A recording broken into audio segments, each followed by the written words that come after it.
So this is Mike Capello. Mike Capello is the founder, operator, manager, owner of SellSimpli. Keep going. Yeah, right.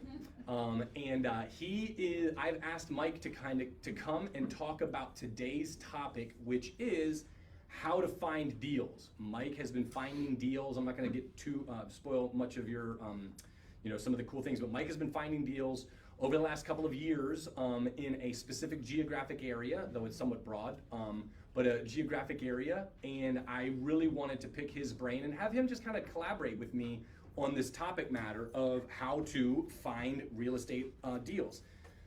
I'll start off by just kind of saying that what we're going to be describing is a system of going about it on a regular, ongoing, reoccurring way.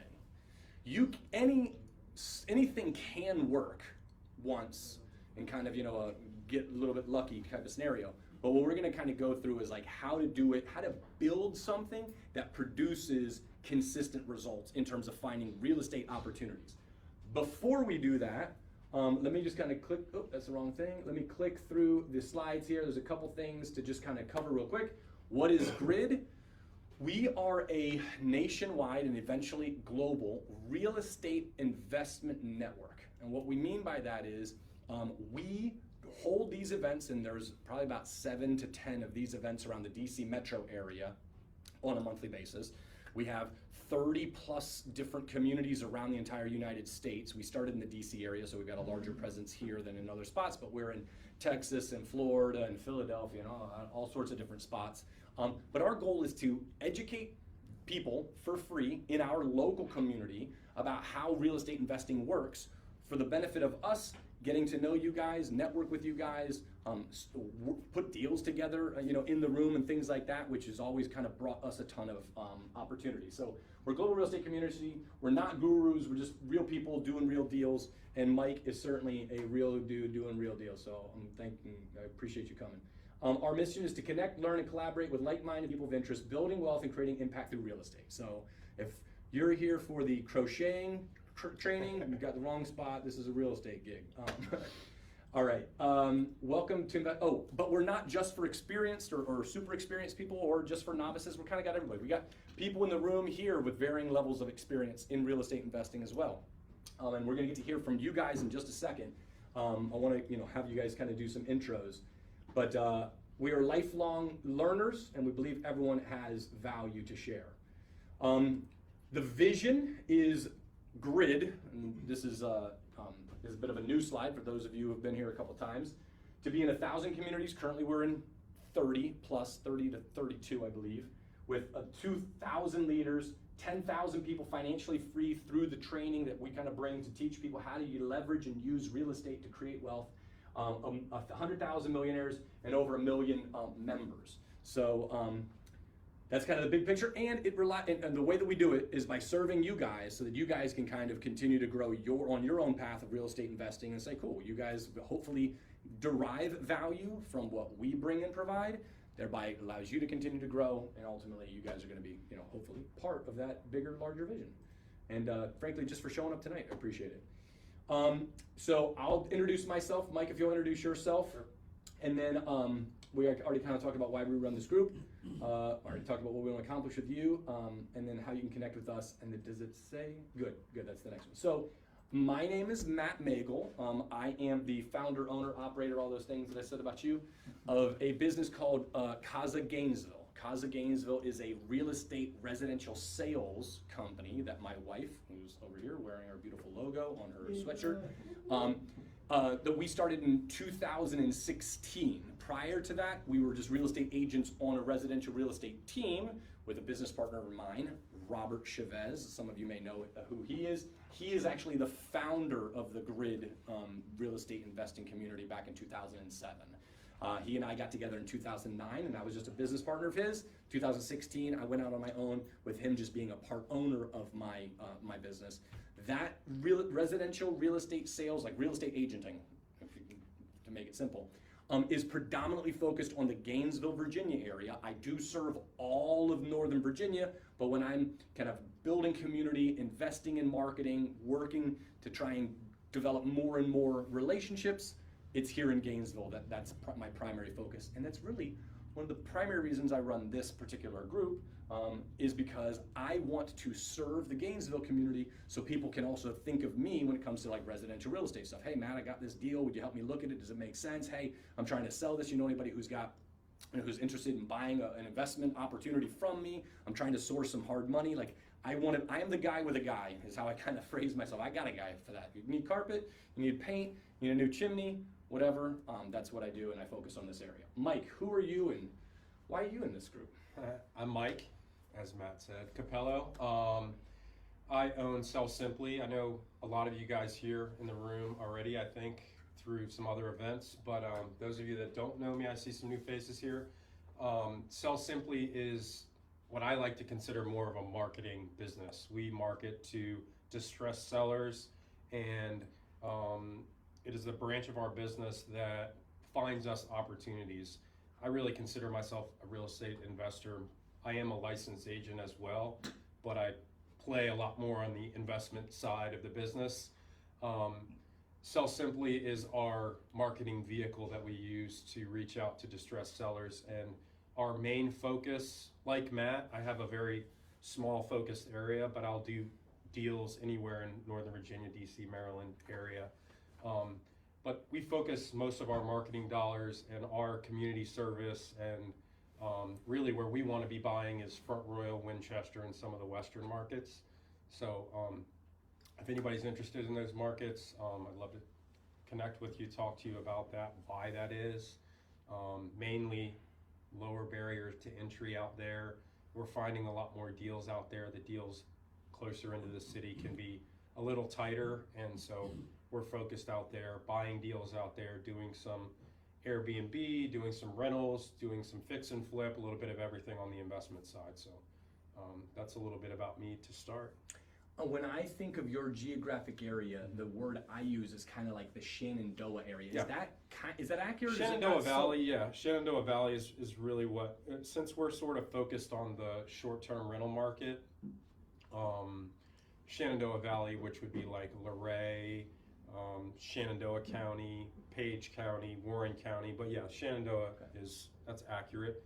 But we're also sort of branching up and down 81, like I-81 corridor is really kind of how I describe it. But yeah, Shenandoah Valley, I-81 is accurate. I-81 in Virginia, like, you know, from Luray up, kind of that. Yeah, and even into West Virginia a little bit too, yeah. Martinsburg and Berkeley Springs and some of those other sort of mountainous areas. We will talk about why it's important to kind of have some of those things defined as we kind of move into this, like, you know, what is your area, what's your buy box and things like that in just a little bit.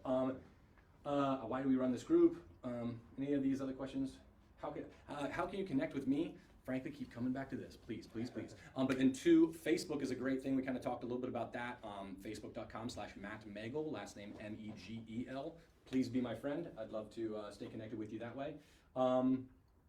Anything Same else? thing. Yeah. Facebook, Instagram. I've got some business cards too. I'll pass out when we're done. Great. If you guys want. Yeah. We'll do a little networking at the end of this. Yep. Deal. All right. To you, those in the audience, basically 30, max 60 seconds. Who you are. What are you interested in learning? Like in terms of, you know, attending a real estate investing meetup type of thing. Who you are. What are you interested in investing in? What are you interested in learning? What do you do professionally if you don't do real estate investing full time? Just whatever, a little quick intro. We'll start in the front. Tyler, if you don't mind. Hi everybody, I'm Tyler Bailey. I'm a real estate agent with CAZA Gainesville. The reason I'm here is I'm hoping to work with more investors in my business. And if I can get 1% better at that at these meetings, I feel like it's well worth my time and investment. So looking forward to meeting all you guys and hopefully doing a deal together one day. And I want to take a little bit of credit for Tyler because at his first grid meeting, he owned no real estate. Now he owns a house. So I'm like, hey, buddy. That's an ongoing joke. You got to be careful what you say. That's right. In this room. You gotta, when you say your goal in this room, be careful. Freaky stuff starts happening. It starts coming true. In the front here, yes. Yep. Hi, my name is Wes Talbot. I'm not currently an investor, but I do have a home with my wife. Property types that I'm kind of looking for is I'm still kind of narrowing what my buy box is. But I mean, in general, I've been looking at single-family homes and small multifamilies, which I know in Northern Virginia is pretty much impossible. I'm pretty much hoping just to get a better idea how I can find stuff and network as well. Good, great, thank you. Thanks for Awesome. coming. Thank you. Well, hey everybody, I'm Ronald Queen. So by trade, you know, I'm in the military right now. I think I already introduced myself to some of you all before, but I'm getting out in about 2.5 months. I'm going to be a financial advisor, so that's going to be my profession. But, you know, I want to start investing in multifamily homes, so that's what I'm going to be working on getting into once I'm on the outside. But I'll be doing that down in Louisiana, not here, but I'm definitely looking forward to, you know, networking with all of you and learning everything I can from what we got coming up. Awesome, thanks for coming, bud, awesome. Thanks. Nice to meet you all, and my name is Mahmoud Mardiji. I'm originally from Egypt, been in the States for almost 7 years so far. I'm a finance professional, finance/investment professional. I just stepped into the real estate recently for about like 4 months now since I got my license. Hey, congrats. Thank you. But I think I'm not gonna use it fully.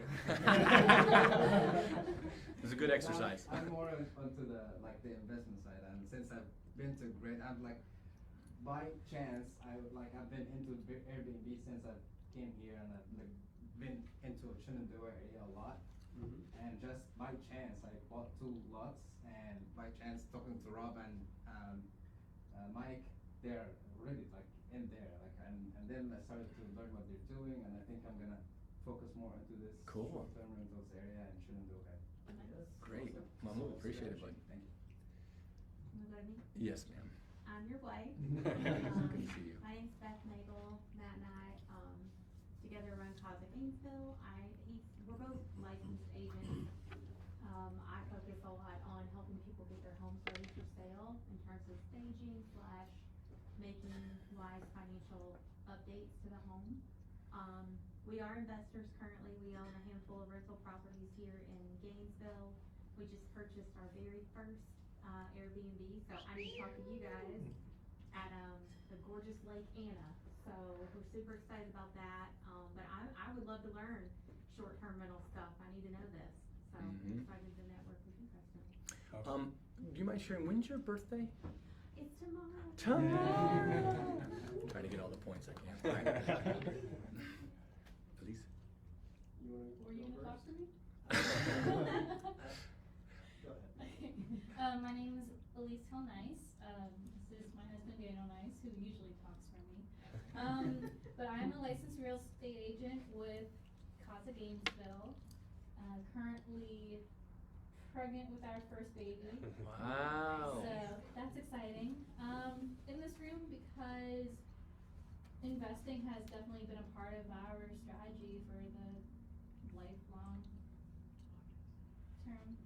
We also have a podcast called Hello Haymarket, where we focus on building wealth through real estate, and that kind of goes through like different aspects of a regular transaction, buying, selling houses. Like today we did a podcast episode with a title company, so that's going to come out. But we also have testimonials, people that come in and share their stories of how they build wealth through real estate, such as Matt Megel and Tyler Bailey also.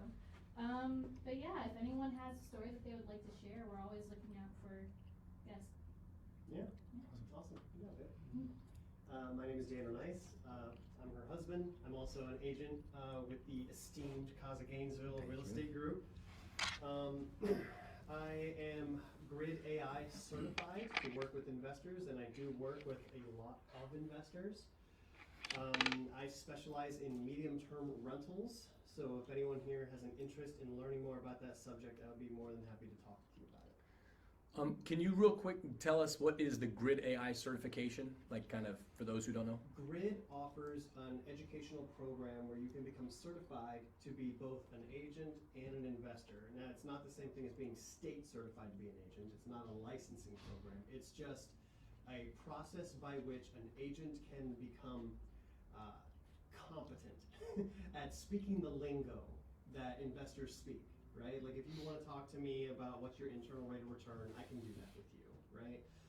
If you want to talk to me about the differences between a short-term, medium-term, long-term rental, giving you the different connections with people who are in property management, etc. I'm in the world. I know what's going on. You know, I can do more than just pull comps for an ARV. I can do more than that. Okay. And that's somewhat uncommon. I only kind of had them quote unquote double click on that because, you know, I was a real estate agent from 2008 to 2013, and I was just familiar with the transaction, how to get a buyer to complete their transaction, how to help a seller sell their property. But it is a different language. You guys know, talking to investors and how to how they analyze things, review those kinds of things. So it's a cool program, and Tyler's going through the process right now, getting AI certified. So anyway, just Vinod, thank you, Dan. My name is Vinod Patel. Professionally, I'm a pharmacist. I own a pharmacy in Manassas here as a partner. I'm interested in real estate investment. I have 2 self-storage facilities with a partner, and my main thing was doing hard money lending. That was kind of like when I started initially. I just want to learn more about real estate, investment. I want to learn more about self-storage. I was seeing some self-storage places in like Charlottesville when we went down there to buy some ridiculous couch for the lake house. Anyway, I was like, man, these are such an interesting, seemingly passive-ish investment opportunity. I don't know the numbers, so I got to talk to you more about that, Vinod. In the back. Yeah, my name is Christopher. We attended our first session last month. Thank you for coming back. Absolutely, great session. Over here again. Great. So thank you for putting it all together. But I'm in the wealth management space, so we're still going down I'm going down my education path in regards to understanding all the aspects of real estate, attending events, listening to podcasts, and doing as much reading as we can to really understand, the tax benefits, the investment options that are out there. I think I have something in mind that I would like to do, but I sometimes obtain analysis paralysis. So that's kind of where I'm at right now. Welcome back. Thanks. My name is Natalia. My husband is here. In the very beginning, like he mentioned, second time here. First time I mentioned that I was like few pages in the book, few more pages in. Consistency. That's good. That's good. And what book was it again? I'm forgetting which one you mentioned. Was there a specific investing book that you were reading? What is it? 90 days. 90 days to become a real estate investor. Okay, cool. Okay. But there are a bunch of them. He's buying them, and I'm just like, one is done. I'm sure you all have heard like Bigger Pockets. Of course. Right? Yeah. So they have a publication business as well, and there's a bunch of books that we kind of started from there. All right. I'm Brandon Wagner. Good to recognize the faces again. And I am also an investor started, and then loved it so much I said I'm gonna help other people do it. So became an agent as well. I'm part of the CAZA umbrella, but not the Gainesville branch. I'm the Reston office. Maybe you've been to our grid as well. If not, feel free to check that out too. I do the house hacking / Airbnb combo. So I'm right here in Haymarket. Run out my basement to the Airbnb strategy. So if you have questions about either of those, I'd be very happy to help you out. Yeah. That's great because it's right here, and there's regulations and things that you figured out how to kind of make sure that it's all good, and it's pretty cool. You don't always need a vacation rental to make it work. That's right. That's right. My name is Devin McElfish. I'm a local real estate agent, not affiliated with CAZA or KW. But I did do a deal with Matt like 4 years ago, and I've gotten 4 birthday messages. Let's go, Devin. That's great. I've been following kind of this great stuff. I've been invited to some of the other ones, and then this one kind of piqued my interest with the short-term rental. Great. I have 1 investment property. I'd like a ton more. Yeah. I think a lot of real estate agents' goals is to work their way out of production, and this is one of those ways. So just trying to learn and make connections and see what I can get out of it. Awesome. Thanks for coming, Devin. Appreciate you, bud. Hello everybody, my name is John. I am the owner of PMI Fairfax. That's the day job, residential and commercial property management. Been investing since 2006, got a small portfolio in Virginia. Go figure, long-term buy and hold, considering what business I run. That's just an easy thing that I already know how to do very well. But always looking to grow it, so if there's deals on the table, I'll look at them. None of that, I looked it up since August of 2014 with some friends. That's awesome. Almost 10 years now. But yeah, you do get the messages. It's usually in his cars. Yeah, gotta be a little careful about that, but yes. I almost did those today in a parking lot. I was like, okay, we're done. All right, thank you guys and you guys hopefully heard also while you're here, just like, who's interested in what. Hopefully you guys heard like who you might want to just kind of exchange business cards with or chat with a little bit after we're done here. I'm gonna run through this for probably about 35 minutes or something like that, and then we'll let you guys kind of get connected and meet some folks.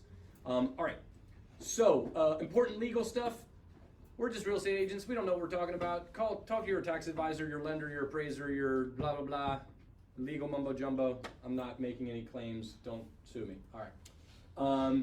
Let's set the stage. If you're a real estate investor or a full-time real estate agent, you are in the sales and marketing business. You kind of mentioned this already, Mike, that like the way that you even look at SellSimpli is as a marketing thing. Tell me just a little bit about why you started looking at that way. Yeah, I mean, so at the end of the day, we're buy and hold investors.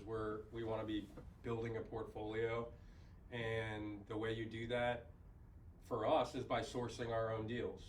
So essentially, that requires marketing, and so you really have to look at it as a marketing business. We market for those deals. We keep the ones that we are interested in, and we either wholesale or fix and flip the rest. But SellSimpli is just a marketing vehicle for us to accomplish our goals. So. And you're using the term marketing, and in this slide deck, there's going to be a slightly different use of that word because I just happen to know, because of knowing you and what you're doing, as well as hearing from Rob what you guys are doing, that, and you guys are going to see this, actually it was on the first slide if you guys know, how to find deals. Prospecting, networking, and marketing. Yeah. That terminology of marketing is slightly different than what Mike is saying right now, because Mike is doing the prospecting, the networking, and the marketing. So I'm just making that distinction because it is a marketing is also a subset where you have dollars leveraging the message to bring back opportunities to you, right? But prospecting, as we'll kind of get into a definition, is we're using cell phone bills and maybe some shoe leather to get deals to come back to you. So we'll kind of get into that definition. But yes, sales and marketing business.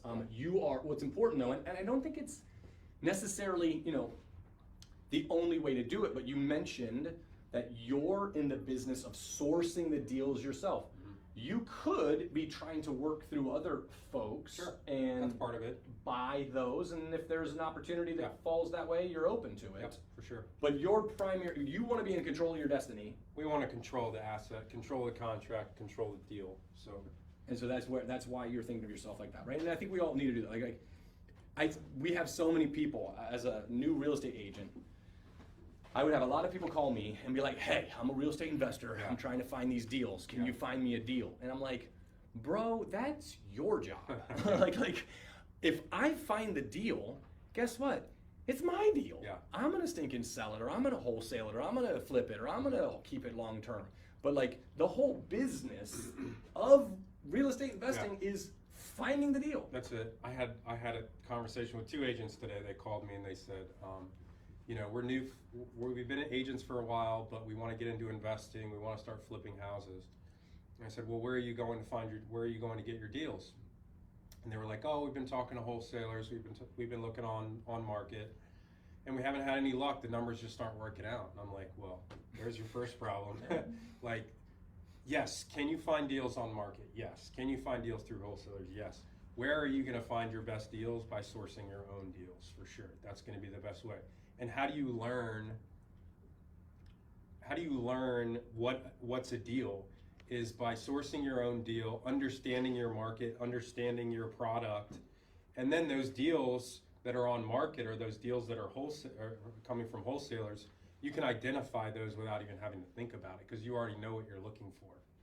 So, that's a really important point, right? Like all wealth in investing, and I'm talking about stock market, real estate, whatever it is that you generate wealth, The wealth is created in the buying. Yeah. It's not created in the selling. You think about it like, oh, cool. Like when I sell it, that's when I get my money. Right. No. You're not going to be able to sell it and get the money if you don't execute on the buy side of it, right? And how do you know if you buy right if you're not niching down? So we're going to kind of talk about some niching down here in just a second. So thank you for that. Whether you want to wholesale a home, fix and flip a property, or purchase a rental, nothing happens until you get a lead, and that only happens through prospecting, networking, and marketing. So I just kind of mentioned these three things. They're going to be really important: prospecting, networking, and marketing. These are, for the most part, all activities that we in the real estate investment world can do to find a deal is in one of these three categories. And we'll kind of define what those three different categories are here. It's important that you are purposeful. You can waste a lot of valuable time and money if you don't have a great plan or a model to copy and implement. So you can do a ton of different things to try and find deals, but like I mentioned kind of at the beginning, we're going to talk about like a repeatable system that can help you hopefully find deals on an ongoing basis, as opposed to just kind of luck out and get something one time, right? And when you get the luck outs one time, great. Yeah, it happens. But you want to control your destiny, and that's by having a great plan, a model to copy and implement. The goal is to create a predictable opportunity and revenue by becoming the dominant force in any vertical you decide to go after. We call this approach the zone approach. It's the ultimate sales and marketing system designed to help you zone it and own it. So zone is an acronym, which we'll go through here, that my business partner, Rob, stole all of my good ideas, and he said he gets credit for it. I'm just kidding. But Rob came up with this idea of a simple acronym to help people know how to niche down into a specific targeted market where you can start gaining some traction. So the first Z in zone is to zero in on your target market. Can you share a little bit about what that looks like? You had to go through this process deciding what you were going to do. So what does zero in on your target market look like? Yeah, for us it was identifying a market where there was a lower barrier to entry than what we've experienced in the immediate DMV. So we started looking west. Also, where do you live? I live in Leesburg. You live in Leesburg, okay. Yeah. So it was somewhat like, you could get to them a little faster than you could get to... And I mean, the reason, selfishly, not selfishly, but one of the main reasons why we started focusing, why I wanted to focus on really the front Royal Shenandoah Valley is because I spent my childhood growing up there, going to the mountains, going to the river, going to summer camp out there, and even in my later years, taking my wife and kids out and renting Airbnbs and paying $1,000 a weekend to stay somewhere, and then we're kind of sitting there like, man, we really love doing this, but like, why are we paying somebody every time $1,000? So like, it was kind of always a dream of ours to own them, and so we're making that happen. So I asked where you live because it's not like, hey, I live in Leesburg, I'm just going to focus on Leesburg. You're like, no, that's not necessarily what I'm passionate about, excited about. Can get up every morning and have to do the grindy things when they got to be grindy things or whatever. Like, I'm excited about seeing this vision of Airbnbs on the river, and my kids are kind of there. We're making money. Like, that's part of it. Like, you don't want to do something that you hate doing. Like, I spent a lot of time in a career pre-real estate where I was just like, I'm just going to do this so I can stop working. It's a tough way to live. You know what I'm saying? If you get up every morning, you hate what you're doing, but the payoff is what all you can kind of focus on. So how cool is it to be kind of building something that you see as part of like your own? Yeah, it's the dream. I mean, it's the dream, right? Build the dream. And the numbers have to work. Yeah. Right? It's like, okay. So with the zero in on your target market, there are a couple different steps here, right? Research and select. Develop your value propositions. Is this going to keep going this way? Okay, cool. It popped them all up at once. So research and select, develop your value proposition and build your brand. So let's talk a little bit about research and select. We've kind of broken down the way to define a market in two different ways. A geographic, maybe it's kind of three different ways. A geographic, a what we call psychographic, which I'll explain in just a second, or a geographic psychographic, kind of a combination of the two. Very powerful, geographic. This is where I want to be doing stuff. He's talked about his geographic kind of area. Psychographic, also very powerful. A geographic with a psychographic, incredibly powerful. We'll talk about kind of what those mean. So geographic is easy. I mentioned I'm focused on the Gainesville area as a residential real estate salesperson. I want to be and continue to be the #1 listing agent. Nobody sells more homes in Gainesville than myself. Like that's kind of, you know, what I'm building my business towards. Psychographic is a group of people that could be kind of defined by shared interests, shared activities, shared wealth approaches. One that Rob has used a lot recently, Rob Chavez, my business partner, is absentee owners. If somebody owns a bunch of rental properties that they don't live in, well, you could market to that psychographic group of people and saying, hey, are you tired of toilets and you know, leaks and tenants that are messing up your properties? Because we are interested in buying properties from landlords who are done with it and want to kind of get out of the game, whatever it might be. Like, that's a psychographic niche that you could kind of focus on. Now, what if you combine both of them? Are you a Shenandoah area landlord that's tired of owning their property? Because we buy Shenandoah long-term rental properties from past landlords. You know what I'm saying? Like, you can combine those two things. And you can just imagine if you're one of those people that is in those two subsets, the messaging that you could receive would be incredibly applicable, right? You're like, oh my gosh, this guy is this guy reading my mail? Like, how did this guy know I'm a Shenandoah landlord that wants to get rid of my rental properties, right? Much more likely to get a response from somebody if you kind of are able to start identifying that. A phrase that I've used a lot when helping real estate agents, I was talking to a really good friend of mine that's in Switzerland. He runs a sales and marketing company. I spent an hour on the phone with him talking about how important it was for him to niche down. Like, who are the companies, what are the companies that you're going after? He implemented that, and it's been actually, from what he told me, fantastic for his business to now be able to concretely pick exactly who he's going after. So research and select, geographic, psychographic, maybe a combination of the two. Anything you can add to that, Mike? Yeah, I mean, I think you touched on a lot of it. You know, there are other avenues that you could look at as far as like population growth, a few like major factors that investors will look at. But I think and really you're talking about the research component of it, to define researching your market. After. Yeah, especially for investors. You know, you want to be in growth markets. You know, there's other categories that we look at, but I think you really touched on it. It's just like, you know, what it is, zero in, like focus down, niche down as far as you possibly can and get really good at that.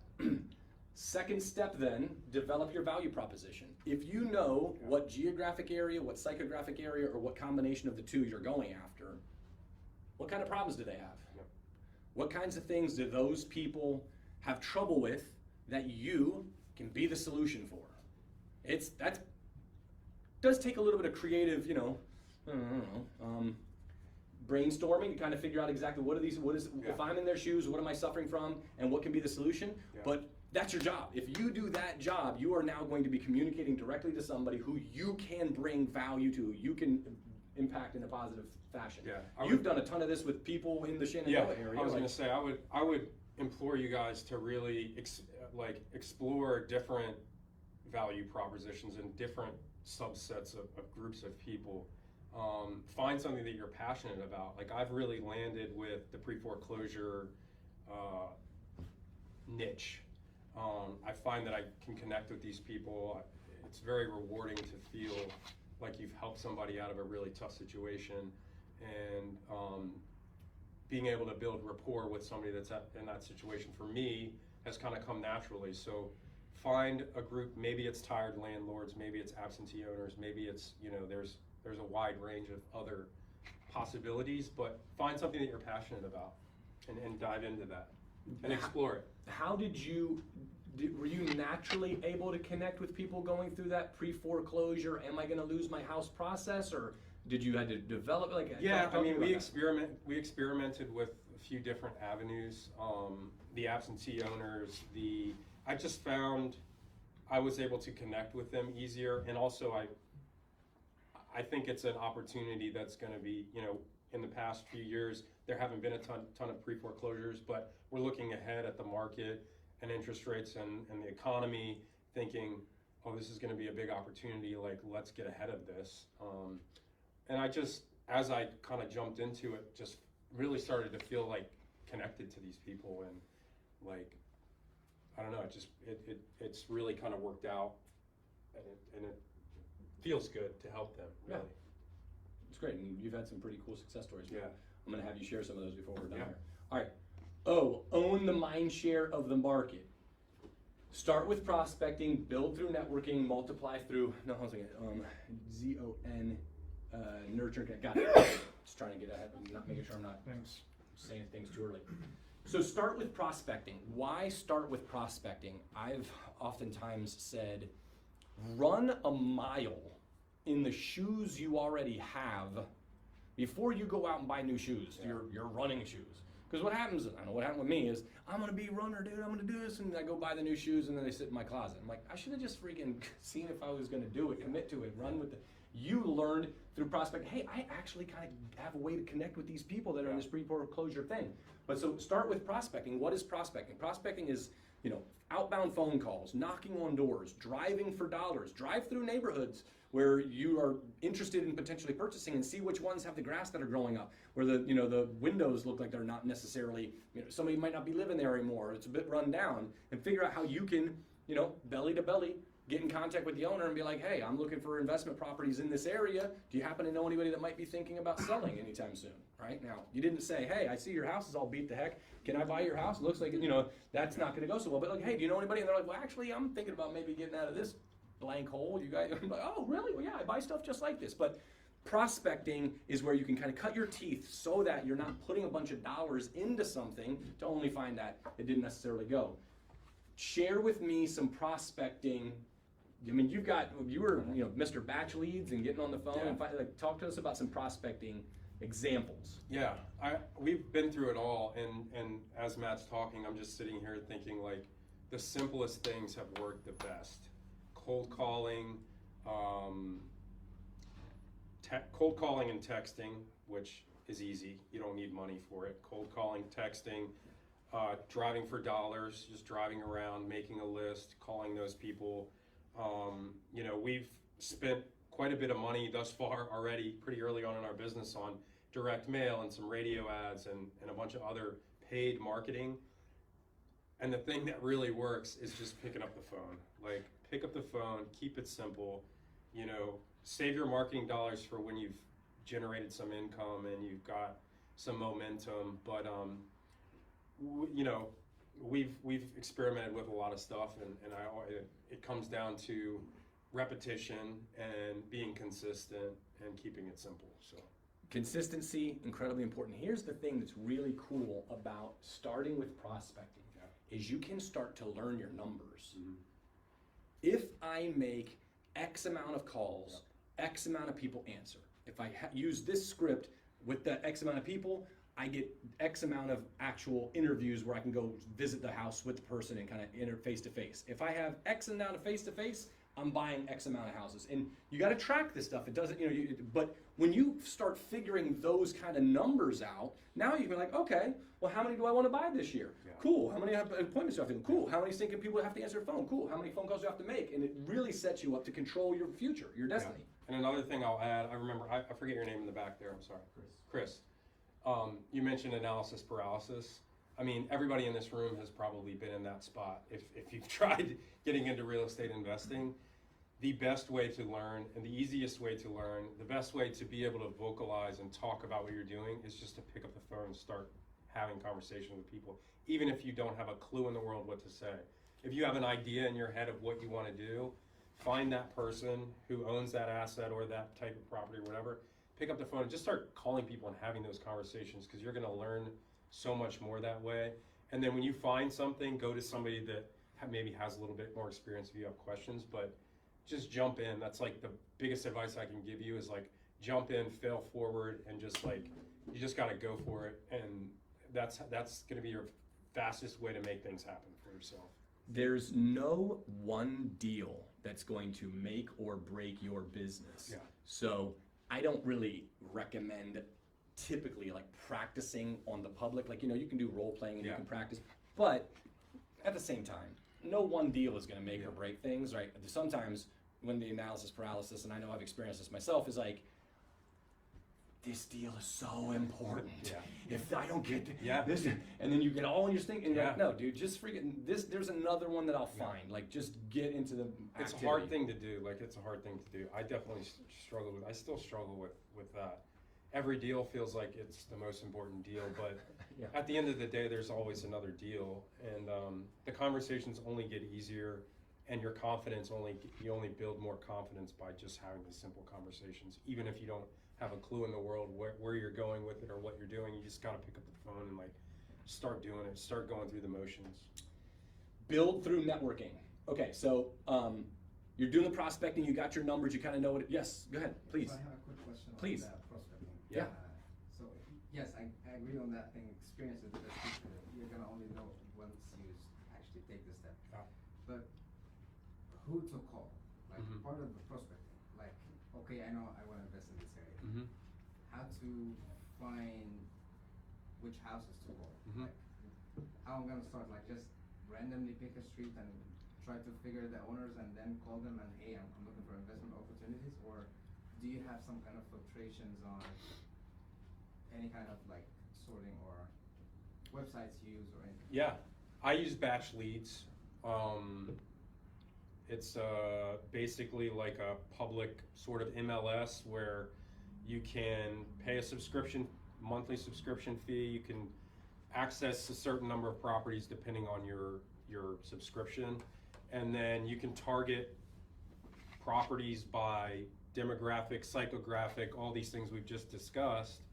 Download those lists and skip trace them and get their information and start calling them that way. I highly recommend driving for dollars, driving for deals as my like number 2 go-to strategy. Find your area, drive around, identify properties that look like they're, the Right. grass is tall or whatever, the door's hanging off or the gutter's hanging off or there's a tarp on the roof. Identify those properties, make a list, call them, send them letters, knock on the door. I have a stack of sticky notes in my truck that I keep with a pen, and I'll just write a quick note to somebody if I see it. Hey, I'm interested in your property. Would you be interested in a cash offer? Walk up, knock on the door. If they don't answer, stick the sticky on the door note, on the front door, and the simple things again. I mean, Mike, you're talking about some really complicated ideas here. Yeah. Driving around with a pen and a sticky note. Yeah. High dollar stuff. My only contribution to your question is. Yeah, sorry, Mahmoud, I kind of got off your question. No, sorry. The more you kind of drill down on what you're looking for, the more it does kind of direct your, okay, who should I be calling? Right. If you do say, I am going to be looking for waterfront property at Lake Anna under this amount of square footage, because I think that can probably buy, if it's under square footage, it could probably be a little bit cheaper and I can kind of do it. Yep. That's distressed, that that maybe is in a pre-foreclosure status. Like they're falling behind on their mortgage. Okay, well now you've kind of Or defined it taxes or so anything. far down, you may only have 15 people, but now you can become the best friend of those 15 people, consistently, persistently adding value, contacting them, putting sticky notes on their door, whatever it might be. But it is like, the more you niche it down, the more it answers that question. The more you're like, I'm open to buying whatever is available, that's a tougher question to ask. You don't have to make that decision of the niche for the rest of your life either. Yeah. It's just got to be, what are you going after now? What are you going after first, right? You do that and it will, and you start having some traction there. I tell people all the time, you have to get known for something or you won't be known.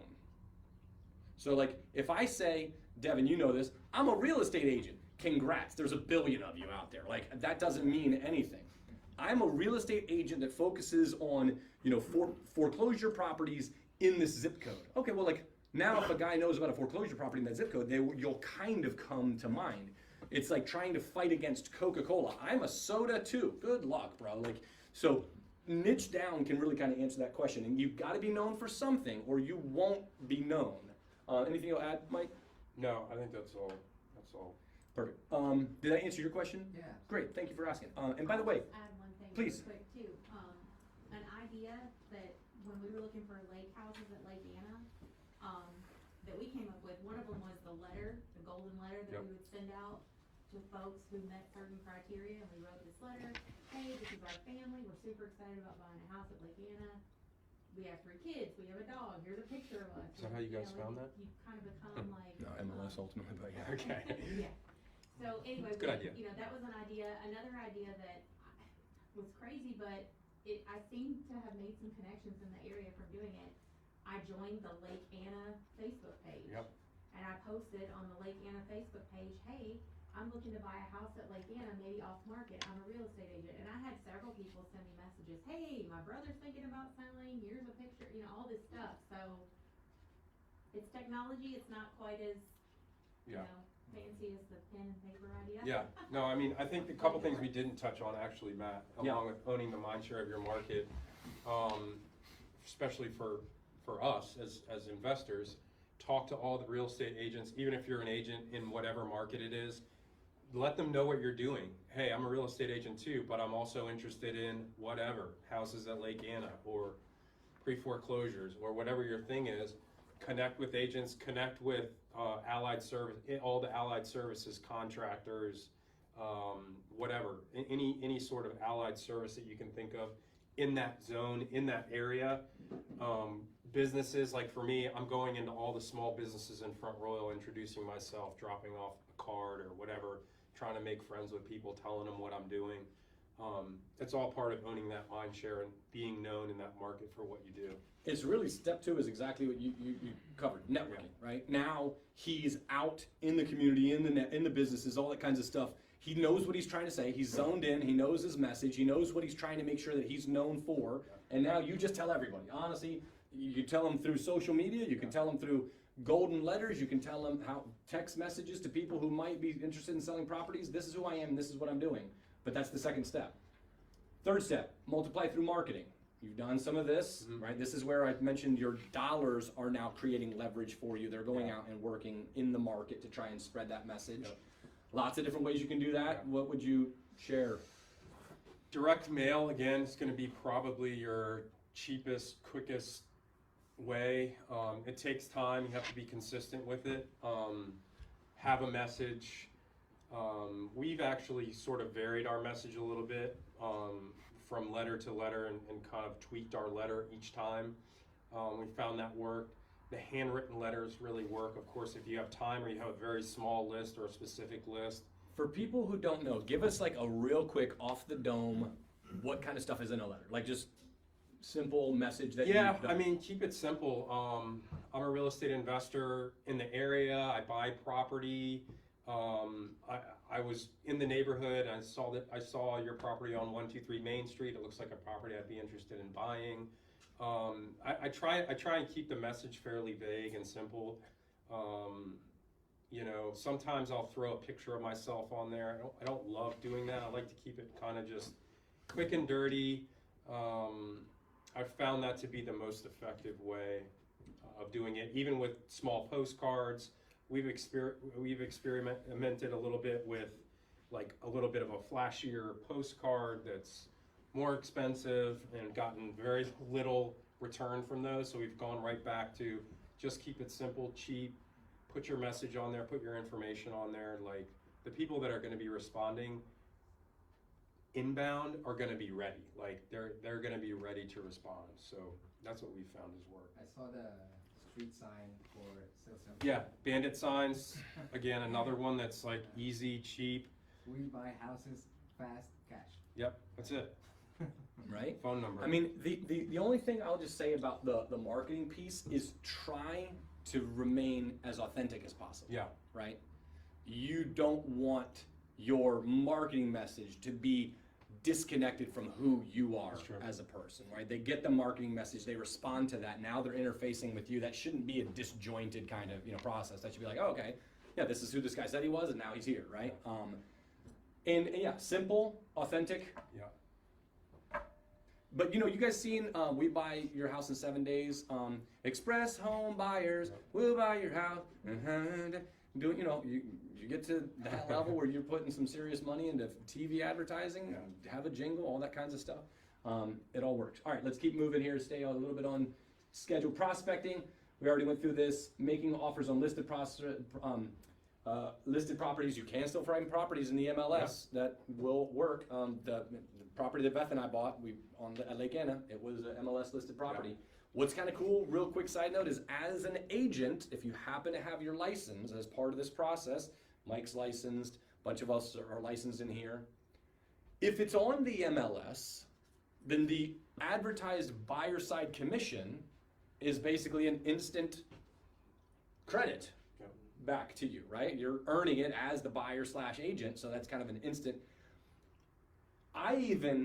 We were doing the golden letters, and I think we actually benefited substantially by finding our lake house on the MLS, because when we went through and did the home inspection process, we found that the chimney had some serious problems, and we were going to have to bring that back to the buyer to help them understand that, yeah, we were going to pay you this, but now we're going to have to pay you this because of this big chimney issue. I don't know this, but my concern is if I was dealing directly with the seller, they might have been like, well, this was all something you were trying to, find something in the home inspection to get me to come down on my price. Was your initial offer really disingenuous, etc. But when there's a professional on the other side, the agent that was representing the seller, I'm like, dude, here's this stinking chimney report. And he was like, hey, you gotta fix this. So it actually potentially helped me. So don't shy away from the MLS, because we were kind of shying away from the MLS, being like, oh, we're not gonna get a good deal unless we go directly to sellers. But in our situation, it happened to help out. Does that make sense? No, for sure. I think there's definitely something there. And there is sort of this misconception, and maybe it's a misconception, maybe it's not, but there are wholesalers out there that will go out there and make offers to sellers off market at higher prices, knowing that they'll likely get a yes, and then go back and renegotiate. I think that's a poor tactic, but don't be that guy. people do it. Yeah. And the other thing I will say is... The only thing, before we move on from that, the only thing about that I just want to say is your reputation follows you, right? If you get known as the guy who's making fake offers to come back and cut their legs out later, it does... We've seen people have that stuff stick to them, and then they're negatively impacted because of it. Just kind of do the right thing. Go ahead. You were going to say something? No, I was just going to say, back on the MLS, what did that say? Oh, make offers. Yeah. I mean, you have to make offers to find deals, right? There are deals on the MLS. A lot of wholesalers that I know, investors that I know, only work the MLS, but they're on the MLS all day making offers until somebody says yes. So it's a numbers game, just like it is with prospecting or whatever. If you can do both, great. Like, I haven't found that I have the time to prospect, project manage and do all the other things and continue to make offers all day on the MLS. But like, if that works for you, then find the thing that works. Yeah. And reality is it all kind of works. Yeah. What you're talking about is right now, your leverage is somewhat limited because you're doing everything. As you continue to scale, you can have a guy that just does that and another guy that's just doing that and build a team to be able to accomplish that, depending on how big of a real estate investing business you want to develop. Okay, networking. We kind of talked about this, letting the world know what business you're in and how you can help. You're in the right place in events like this. This is why we do this, why we got to wrap up here pretty soon so that we can get into the networking. Tell everyone in the world that you invest in X. Make sure that that X is well defined so they can remember you, or else they won't. Become a connector. Add value to others. This is a really easy script when you're in a networking environment. Instead of being like, this is what, which you should, this is what I'm looking for, this is what I, also say, what are you looking for? Who could I've got a pretty big network myself, Tyler. Who can I help you get connected with, right? When you do that, people by default want to kind of return the favor and say, oh, cool, thank you for helping me get connected with them. What are you looking for? So be a value adder to others. And then build a dream team. We covered that last month at Grid. That's just like having all the partners that kind of come together to try and help your whole operation run smoothly. Anything you say there, Mike? No, I mean, the main thing's like add value, be valuable, and don't just ask for stuff. Go out with a go-giver mindset and look to add value to other people, and it will come back to you. Yeah, 10, 20, 30 fold. Yeah. Marketing. We talked about this, using dollars to leverage a message. Postcards, door hangers, websites, sticky notes. Google AdWords, direct mail, social media. You need a message that is tailored to the audience that you're trying to help, right? This is kind of where we started with the whole thing. If you niche really down and people know exactly what it is you're looking for, well, you can craft your message to really solve a problem that's relevant to that particular audience. It has a much larger response rate than if it's a generic, I just buy houses. I love the bandit signs, and yet, if you're driving by a bandit sign that says, we buy houses in this area cash for people tired of working with tenants. Like all of a sudden you're like, oh, that's me. You know what I mean? Like, so that's that power of kind of niching down and having that message. All right, Z-O-N-E, we got 2 more letters and we'll wrap it up. Nurture and grow your database. So this N section is really what separates the real estate investor dabblers from the real estate and business owners. And that is to have systematic way to create a database of people, create digital content, and convert to leads. This is where you take the things that I'm kind of doing one-off here and there and say, no, I've got a process by which I am building and constantly adding people to my database. So let me, I think I didn't kind of click through as we did before. Oh no, they don't have anything up there. All right, so database.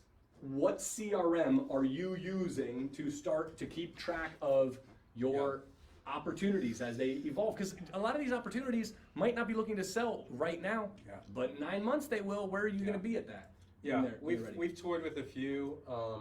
SellSimpli. I mean, it comes down to like use what works for you, because there's a million of them out there. You can use a Google Sheet. I've had more success with a spreadsheet than really anything I've found, honestly. So I still use an Excel spreadsheet on the side just for like my hot leads that I'm working. But we've toyed with SellSimpli. We've used a couple others. I'm trying to remember exactly. We've messed with Brivity, even gone back to Brivity, which is more like an agent database. But just find what works for you. There's some really cool investor softwares out there now that are really powerful and do a lot of this stuff that we've already talked about all in one system. So if you're building a machine that consistently puts out real estate deals, it's going to be, now you can always prospect for the next deal. You can always network for the next deal, but you kind of equate that to the hamster on the wheel, right? Like you're just going to keep doing work and spit out deals, but it's you kind of doing that. This is where it's like, no, I set up 3 hamster wheels and I'm paying other people to run on those things for me, right? Or I'm paying to have those automatically done. And that is by gathering more and more and more people into your world in some organized fashion, a database whereby you can consistently create, it says digital content. I don't even know that it necessarily needs to be digital. Just create content, value that speaks to them, that they're saying like, wow, thank God I got this email, this letter, this gift, this invitation to an event, whatever it might be. This happy birthday video. This happy birthday video, thank you. So that they're like, hey, this guy's relevant to me. This guy's, when I'm ready, this is going to be kind of my guy. And doing that and staying in touch with those people starts to consistently, predictably put out opportunities. Yeah. Follow up. The fortune is in the follow-up. So what, like you said, start with a Google Sheet. Just have their names and, hey, how often do I touch these? And some little note. I touched them 3 months ago. I'm going to touch them again this month, et cetera, et cetera. But you can build, there's systems, once you start making some money, there's some systems that can automate a lot of the stuff for you. It can be really smooth and easy. So anyway, we can talk more about that later. And the last E is for empower and impact your community. This is probably the highest level of it. Right now you've zeroed in. You're owning the mind share through prospecting, networking, and marketing. You're engaging your database by that, and now, nurturing your database through the end step. Now you're empowering your community. You're doing stuff like this. You're maybe speaking and sharing with other people about what you've learned so that you can kind of empower and educate your community. You're attending or hosting events. You're coming to stuff like this, or you're out, hosting your own events for people that you've found, or these are the people that you can kind of consistently serve. As an example, I don't know if you've started doing this yet, but in this attend and host events and educate the community, like you, Mike, can, maybe even should, God forbid I speak out of line, doing like pre-foreclosure seminars for people in that area saying, hey, these are the last 6 people I helped out. You're not lost. You're not alone. This isn't something you can't overcome. There are strategies that we can help you. So you create that. Now people show up for you. I mean, like, what an awesome opportunity. And then engage local businesses, right? Like somebody mentioned, you mentioned it. You were saying like, I've started going out and talking to all the business, dropping off cards and getting connected with those business owners, because who knows more people than other people who are trying to do this exact same thing in their vertical, and those things overlap. You're serving them, they're serving you. What can you share? That's it. No, I mean, you touched on it. I think, you know. All right, do me this favor. Give me one cool deal. This is the camp, Cool deal time. the campfire story time of some specific thing that you did. You met this lady, you said this, she brought this to the table. Give me some cool, real world deal. Yeah, I mean, they've all been. And how'd they come about? Like where did it start? If you can. Yeah, they've all been cool. I'll talk about probably the best deal that we've done to date. It was a pre-foreclosure. It was actually a mail piece that we sent out, direct mail. It was just a very, very simple postcard that she received. She reached out to us. I connected with her, went out to the house on the property in Linden, near Front Royal on Blue Mountain. It's a cute little cabin. It was the second home that she owned that she had bought with her husband who had passed away. The house was vacant. She was just ready to let it go to foreclosure. She didn't really know what to do. She had a first and a second on it. The first was like $120K. The second ended up being like $75K. 40 of that was principal and interest, and then 30 of it was actually just like late fees and attorney fees and all this stuff that had accrued because she hadn't paid on the second in like 2 or 3 years. Was that second like a loan mod, or was that second like a real second initially? Or do you know? No, it was a I think it was a line of credit. Okay. And so I met with her. Super nice lady, like immediately connected with this woman. She was like, you know, you're my guardian angel. Like, I can't believe you showed up. I talked to all these other companies. I got a weird feeling from them. And like, as soon as you showed up, like I just had this instant connection with you. And I still talk to her that's why I said like these sellers have like all become very emotionally attached to these people. So what we were able to do was we actually purchased the property subject to. So we kept her first position lien in place in her name. We negotiated the second position lien from $70,000 down to $7,500. And that was just basically conversations with the bank, negotiating. Essentially, it had already gone to collections. And so we basically went and said, hey, here's the situation. This loan's going to foreclosure. The first was going to foreclosure. We'll give you $7,500, or the first is just going to go to foreclosure. They immediately accepted the offer. We paid them $7,500 at closing. We took over the first position lien subject to. We're into this deal for, I think $7,500 plus we paid her $10K in cash. In a situation where she thought she was just going to lose the home, so she's beside herself. She's got $10,000 that she, came out of nowhere essentially, when she's struggling to, get by, and so we took a small wholesale fee on that to SellSimpli, and it's a property that we're going to keep. We fixed it up.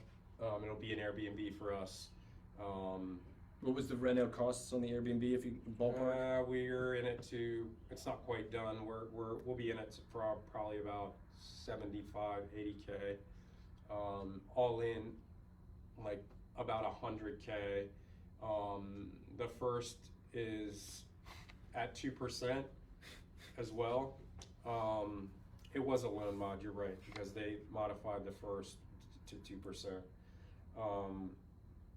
the first at 2%, the payment's like $700 a month until 2040 or something. It's like way out.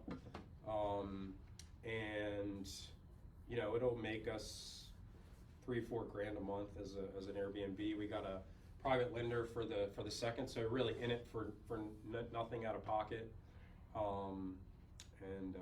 Yeah, it's gonna be a beautiful long-term asset. Yeah.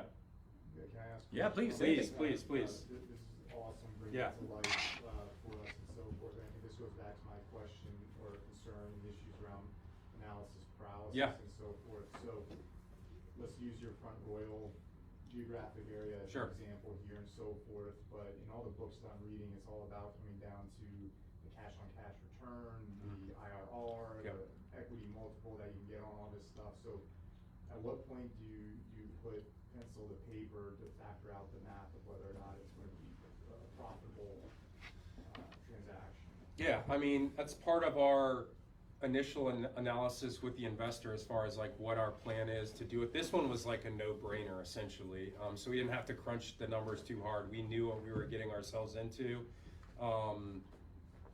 But upon first meeting with the seller, essentially I'm just information gathering. So I was literally sitting there with her for a couple hours. We called all the banks, we got all of the reinstatement letters, we got all the information, interest rates, everything collected, put together.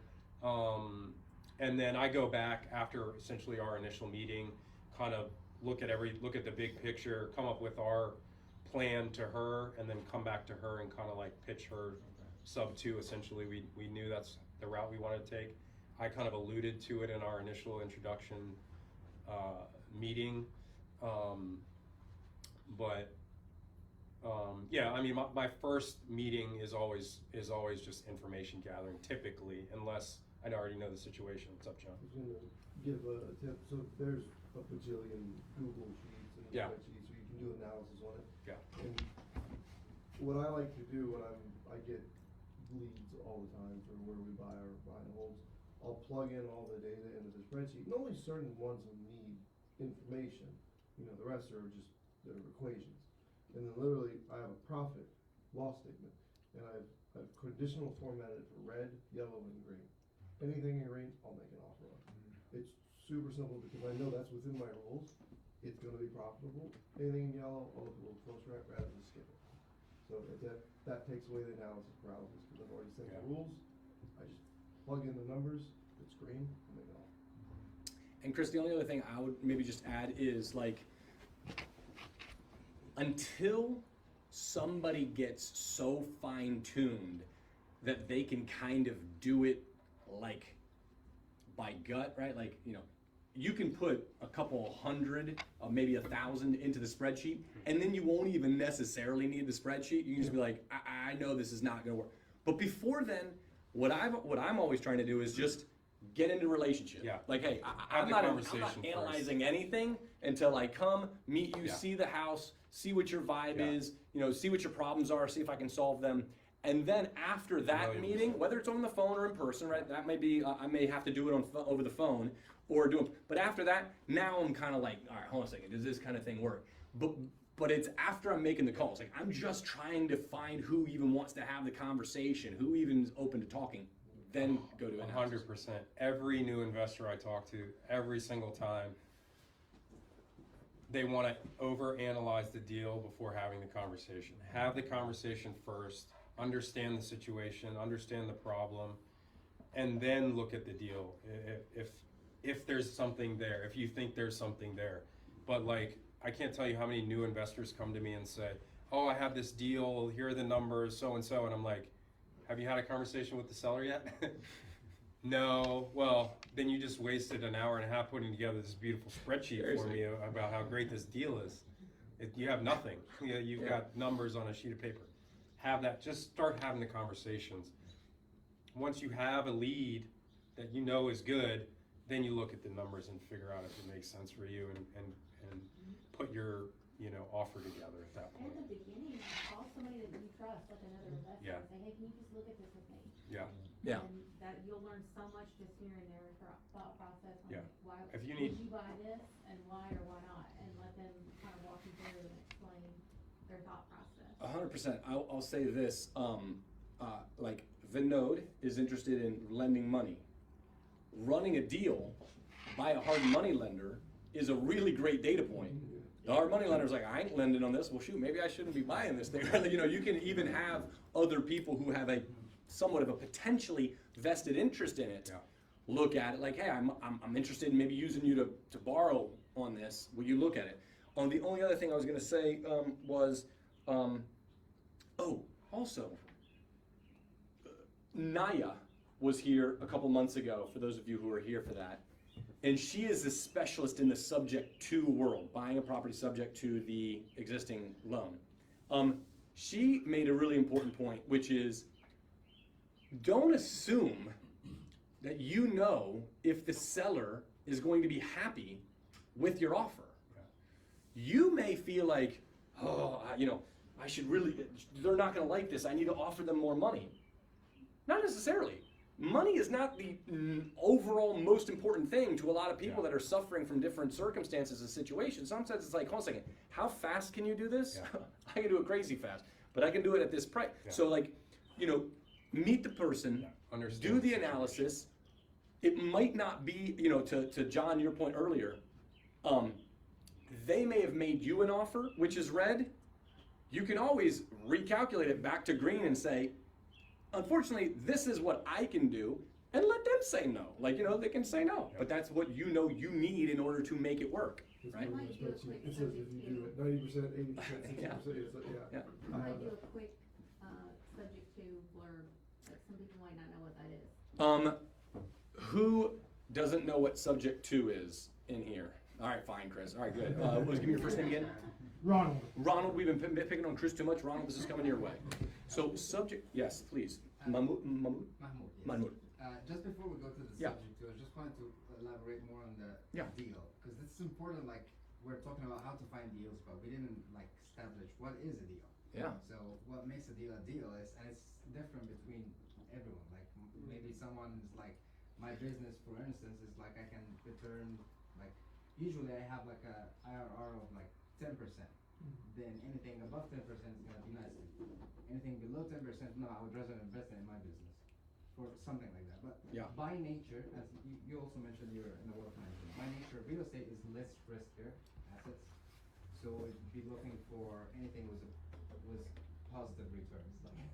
As long as the returns are good, then as long as the numbers are above your threshold that you are fine with, then it's a good deal for you. Yeah. So if it's good for you, then no matter how the numbers work out, but as long as you know that you're getting positive cash flows or you're getting your required rate of return, then you don't care. You get this, and by time it's gonna increase in time. Whenever your exit strategy is or buy and hold, it's gonna work out for you. And not only that, but it needs to be a risk-adjusted return. Not all investments are equally risky. Yeah. Some are riskier than others, and you should have a bit of a trade-off. If you're going to entertain a higher risk profile, then you need to be expecting a higher return to justify that. Why go through a fix and flip for a 5% return when you can put it in a CD? Yeah. Right? It's a lot of risk in certain aspects, so absolutely a risk-adjusted return. Subject to, real quick, you can acquire you can have the deed of a property put into your name even if the existing mortgage stays in the name of the original mortgager. You are buying the property subject to its existing loan. You're not paying that loan off and putting a new mortgage on there. It remains there. There's some nuance to it. You gotta be smart about how you're doing it. I actually heard recently, bro, one of my loan officers said that an attorney was at the bank where he works. It's actually a mortgage company, bank, whatever. Walking around talking to people. He had done just a presentation, and he said, "Hey, you hearing much people talking about doing this stuff subject to?" And he's like, he knew that I was talking a little bit about it. He's like, "Oh, I don't know. What are you hearing?" He's like, "Man, tell them to be careful about it." regardless, Yeah. everyone knows you can do it. But the fact that it's now being discussed in banks is what was more kind of interesting to me. I'm pro subject to, I'm all about that. But just to be like, from a conscious standpoint, I'm like, is there possibly a bank incentive that wasn't there before to try and find these subject tos?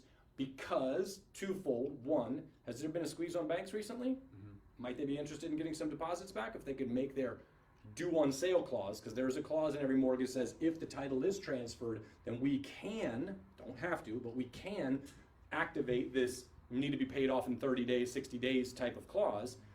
If they were getting a squeeze from deposits and they want to get more cash back, or two, if they've got a loan out at 3% and they could lend that same money out at 6%, I don't know that that matters too much, because I think the deltas on both of them are about the same, meaning if it's at 3%, they were borrowing it at 1.75. If it's at 6%, they were borrowing it at 4.75. So I don't know that it really matters in that, but it's still an idea, just, well, interest rates are going up. So continue to do subject twos, but be careful. There's no origination fees and stuff like that, so when Yeah. you get squeezed, they're gonna try to get everything they Yeah. can get, so. All right. Be the following the Zone roadmap to create highly targeted sales and marketing machine that brings you leads and deals predictably month and a half. That's what we talk about all the time. All right, perfect. And Zone is the way to do it. What did you learn today and created a shift in your way of thinking? I'm not going to have the time to kind of go through those all out. Otherwise, we'd ask all you guys that question. But I'd like to hear from you guys as we kind of network here. Where can you, for next steps, join gridfacebook.com if you're not, fbgroup.com if you're not there. It'll take you to an open Facebook group. Watch our Grid events playbacks at the Grid YouTube channel.